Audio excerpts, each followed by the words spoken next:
우리는 기계가 아니다. 일요일은 쉬게 하라.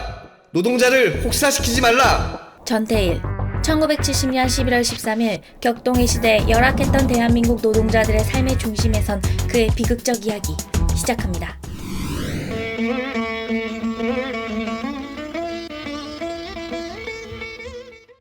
일제치하의 식민지에서 가까스로 해방된 후 혼란스러웠던 나라. 대다수의 국민들은 가난을 면치 못했죠. 먹을 것도 입을 것도 부족하고 학업은 사치와도 같았던 그 시절, 가난한 집안에서 태어난 전태일에게도 예외는 아니었습니다. 재봉사였던 부친이 당한 사기는 한순간에 집안을 휘청이게 했고, 이후 어머니와 아버지의 갖은 노력에도 생계를 잇는데 급급한 어린 시절을 보내게 되죠. 아버지, 저도 공부하고 싶어요. 아니 이 자식이? 돈이 있어야 공부도 하지 이놈아. 학교를 다닐 형편이 되지 않았던 전태일은 아버지에게 제복 일을 배우기 시작합니다. 이후 실질적 가장이 되며 동생을 데리고 상경을 하게 되죠. 서울 청계천에 가서 기술자가 되면 우리 잘 살 수 있어. 평화시장. 한국전쟁 이후 실향민들은 대다수 서울 청계천면에 자리 잡게 됩니다. 그리고는 생계를 잇기 위해 판자촌 시장을 형성하게 되고, 그곳은 훗날 대한민국 의류 제조업의 역사를 쓰게 되죠. 1965년 전태일은 평화시장 의류제조회사의 견습공으로 취업을 하게 됩니다. 어려서부터 아버지에게 배운 재봉 기술은 그에게는 둘도 없는 기술이었지만, 옷가게 보조로 취직해 하루 14시간의 고된 노동 끝에 그에게 돌아온 것은 고작 차 한 잔 값이었던 50원의 일당이었습니다. 하루치 하숙비가 120원인데 50원으로는 도저히 힘들겠는데 그래도 열심히 다녀보자. 하루하루 고된 나날들이었지만 기술을 배운다는 희망과 어머니와 동생 등 가난으로 고생하고 있을 가족들을 생각하며 이를 악물고 버텨내던 그때, 함께 일하던 한 여공이 열악한 근무 환경 때문에 결핵에 걸리자 강제 해고되는 것을 목격하게 되죠. 사장님, 이 친구가 뭐가 문제죠? 열심히 일한 지밖에 없는데 해고라니요. 당시 매년 50만 명이 일자리를 찾아 상경하던 시절, 가족의 생계를 책임지고 취업에 나선 여공들은 평화시장에만 4천여 명에 이르렀습니다. 하지만 고작 한 달 하루의 휴일과 15시간에 육박하는 살인적인 근무시간, 옷감에서 나는 먼지와 포르말린 냄새로 가득 찬 햇빛 한 줄기 들지 않는 1.5m 높이의 좁은 방은 대다수 10대 초중반인 성장기 어린 여공들이 견뎌내기엔 결코 쉽지 않은 환경이었죠. 와, 진짜 사는 게 너무 힘들다. 세상은 내 맘과 같지 않고 사람들은 정말 냉정해. 그런데 전태일 또한 여공을 도왔다는 이유로 낙인이 찍혀 해고되고 맙니다. 이후에도 불의를 못 참는 성격의 소유자였던 그는 잦은 이직을 하며 불이익을 받게 되죠. 하지만 그는 평화시장 내 가장 열악한 노동자였던 동료 견습생들의 고통을 외면할 수는 없었습니다. 그러던 어느 날 전태일은 근로기준법이라는 것이 있다는 것을 알게 됩니다.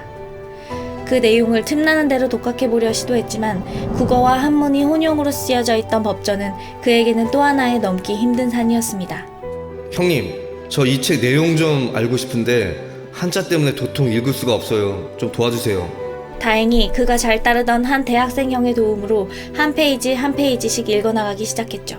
밤을 새워가며 노동법을 공부하던 그 순간, 전태일은 근로기준법의 내용이 현실과 너무나 동떨어져 있음을 절감하게 됩니다.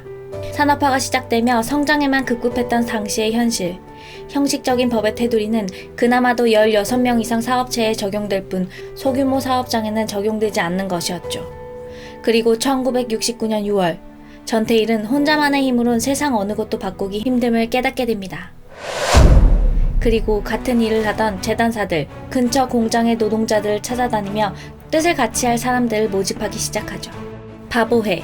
지금처럼 바보같이 당하지만 말고 우리도 깨우쳐서 더 이상 바보가 되지 말자는 그의 간절한 소망이 담긴 모임이었습니다.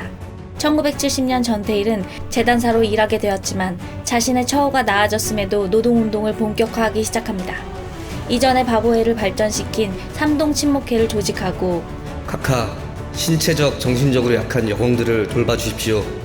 이후 박정희 대통령에게 노동자의 열악한 작업 환경을 알리고 개선해주기를 호소하는 내용의 탄원서를 보내기도 합니다. 언론사, 노동청 등을 찾아다니면서 노동자들의 실태를 알리기도 했던 그때, 1970년 10월 7일 시내 각 석간신문에 평화시장의 참상에 관한 보도가 대대적으로 실리게 됩니다. 하지만 여러 노력에도 결국 이슈가 될 뿐 개선의 계기는 되지 못했죠. 노동청의 법 개정 약속은 지켜지지 않았고 도심에 계획된 거리 시위는 경찰의 방해로 무산되고 말죠. 아무짝에도 쓸모없는 근로기준법 책을 화형해버리자. 이에 분노한 전태일은 동료들에게 노동자의 인권을 보호하지 못하는 무능한 법을 고발한다는 뜻의 화형식을 제안합니다. 11월 13일 거사의 날, 플래카드 등을 준비해 평화시장 앞에서 노동환경 개선을 요구하는 피켓 시위를 벌였지만 결국 그마저도 제지당하고 말죠.